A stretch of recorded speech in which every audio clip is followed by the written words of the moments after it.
इफ्तार special में आज मैं आपके लिए लेकर आई हूँ बहुत ही ज़्यादा सिंपल लेकिन इंतहाई मज़ेदार सी रेसिपी, जिसे हम बनाएंगे सिर्फ 2 अदद आलू और 1 कप आटे से। तो चलिए जी अपनी मज़ेदार और ज़बरदस्त इस रेसिपी को बनाना शुरू करते हैं। बिस्मिल्लाहिर्रहमानिर्रहीम। अस्सलाम वालेकुम। उम्मीद है आप सब ठीक होंगे। तो इस इंतहाई मज़ेदार और बहुत ही ज़्यादा कमाल की रेसिपी को बनाने के लिए सबसे पहले तो हमने यहाँ पर ले लिया है 1 अदद बोल, और बोल के अंदर आपने शामिल कर देने हैं 2 अदद आलू। आलू जो थे वो मीडियम साइज़ के थे, इनको मैंने अच्छी तरह से कश कर लिया था, ठीक है। उसके बाद अब आपको पता है आलू के अंदर अच्छा खासा स्टार्च होता है, तो अब आपने आलू को 2 से 3 पानी बिल्कुल अच्छी तरह धो लेना है, ताकि तमाम वाइट स्टार्च जो है इसके अंदर से निकल जाए। जब अच्छी तरह से आप धो लें तो उसके बाद आपने इसे किसी भी छन्नी में डाल करके रख देना है, ताकि इसके अंदर से एक्स्ट्रा पानी जो है ना वो भी निकल जाए। तो तकरीबन यहाँ पर मैं इसे 2 से 3 दफ़ा धो लूँगी। जैसे ही आप इसे धो लेंगे उसके बाद हमने यहाँ पर ले लेना है 1 अदद पैन, और इसके अंदर शामिल करना है आपने तकरीबन 4 से 5 चम्मच जो है ना कुकिंग ऑयल डाल लीजिए या घी डाल लीजिए, जैसे आपका दिल करे। आधा चम्मच इसमें फ्रेश कुटा हुआ अदरक लहसुन का पेस्ट डाल देंगे, हल्का सा आपने इसको फ्राई कर लेना है। और उसके बाद हम इसमें शामिल करेंगे तकरीबन आधा चम्मच जो है ना इसमें साबित ज़ीरा डाल देंगे। इस ज़ीरे से बहुत ज़्यादा मज़े का टेस्ट आता है। स्पाइसेस ऐड करेंगे, फ्लेम हल्की कर दीजिएगा। 1/3 चम्मच यहाँ पर मैंने नमक डाल दिया है, इतनी ही हल्दी डाल देंगे। लाल मिर्च यहाँ पर मैं थोड़ी कम डाल रही हूँ, क्योंकि मैं इसमें थोड़ी सी कश्मीरी लाल मिर्च ऐड कर रही हूँ। थोड़ा सा बिल्कुल हमने इसमें डाल दिया है मिक्स गरम मसाला। इन सभी बेसिक मसालों को डालने के बाद दोबारा से अच्छी तरह भून लेंगे।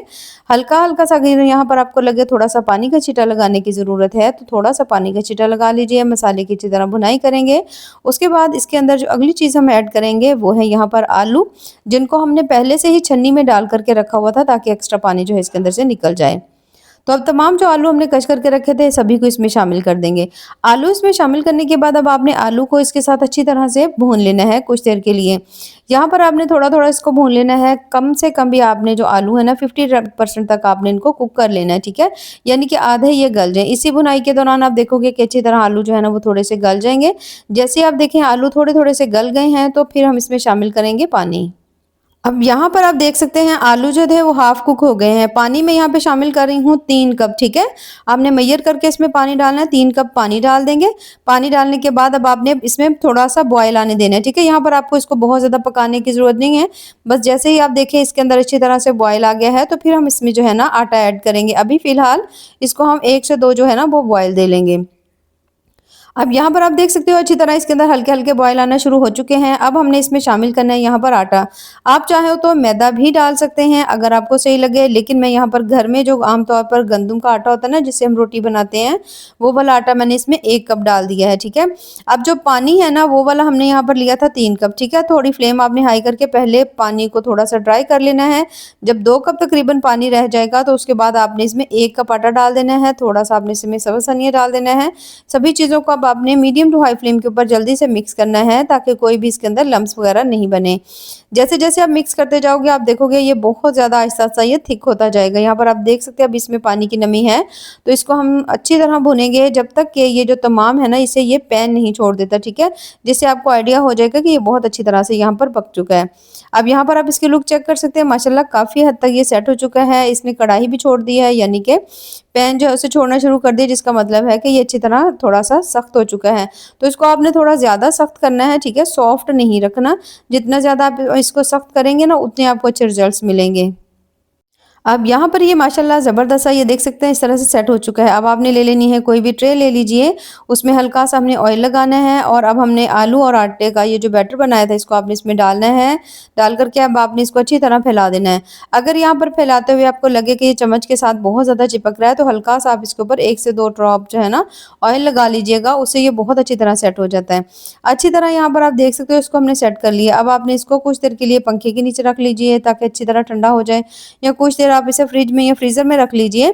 जैसे ही आप देखोगे ये बहुत अच्छी तरह ये देखिए इस तरह से ये ठंडा हो जाएगा। तो जब ये इस तरह से करके ठंडा हो जाए तो उसके बाद आपने छुरी ले लेनी है या कटर ले लीजिए, उसकी मदद से आपने इसके जो है ना पीसेस को कट कर लेना है। अब आप चाहें तो इसके पीसेस जो है वो बड़े भी कट कर सकते हैं, आप चाहें तो छोटे कट कर लीजिए, आप चाहें तो स्ट्रिप्स में कट कर लीजिए, यहाँ पर आपकी मर्ज़ी है, जिस तरह से आप चाहो इसको शेप दे सकते हैं।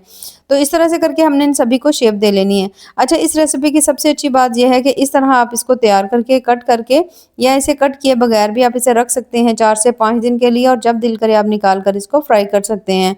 तो यहाँ पर इन सभी को मैंने यहाँ पे कट कर लिया। कट करने के बाद यहाँ पर मैं आपको थोड़ा सा करीब से भी चेक करवाऊंगी। ये देखिए माशाल्लाह कितने ही ज़बरदस्त से बने हैं।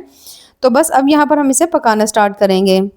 अब यहाँ पर आपने कोई भी बोल ले लेना है, उसके अंदर आपने डाल देना है 2 चम्मच जो है ना, अगर मैदा है तो वो डाल लीजिए, नहीं तो आप इसमें गंदम का आटा डाल लीजिए। थोड़ा-सा हम इसमें डाल देंगे सब्ज़ धनिया, 1 चम्मच हम इसमें व्हाइट तिल जो है वो डाल देंगे। उसके बाद हम इसमें शामिल करेंगे बिल्कुल थोड़ा-सा, आप अपने टेस्ट के हिसाब से भी डाल सकते हैं, हल्का-सा हम इसमें नमक डाल देंगे, बहुत ज़्यादा नमक डालने की आपको ज़रूरत नहीं पड़ेगी, ठीक है। कश्मीरी लाल मिर्च थोड़ी-सी ऐड कर देंगे, अगर स्पाइसी ज़्यादा पसंद हो तो थोड़ी ज़्यादा डाल लीजिए।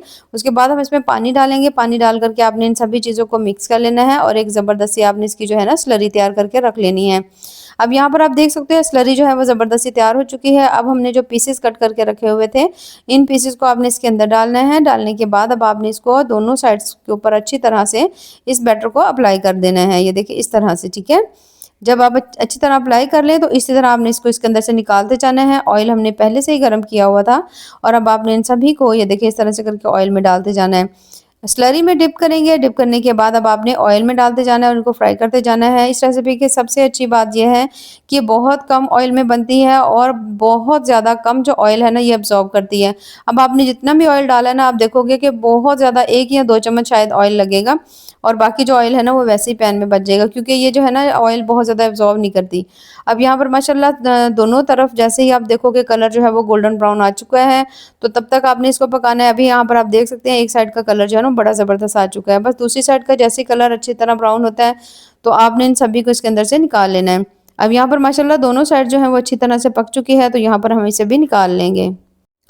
और यहाँ पर आप देख सकते हैं माशाल्लाह, आप इसकी लुक चेक करिए, बहुत ही ज़्यादा ऊपर से क्रिस्पी क्रंची और अंदर से बहुत ज़्यादा सॉफ्ट और मज़ेदार सी रेसिपी बनी है। तो इसी तरह से हमने अपना जो नेक्स्ट बैच है उसे भी हमने फ्राई करके रख लेना है।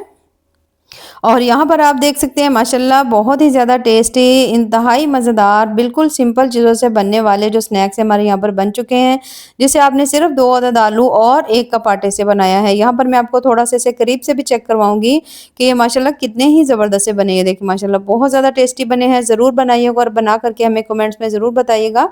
आपको हमारी आज की रेसिपी कैसी लगी? दुआओं में याद रखिए। अल्लाह हाफ़िज़।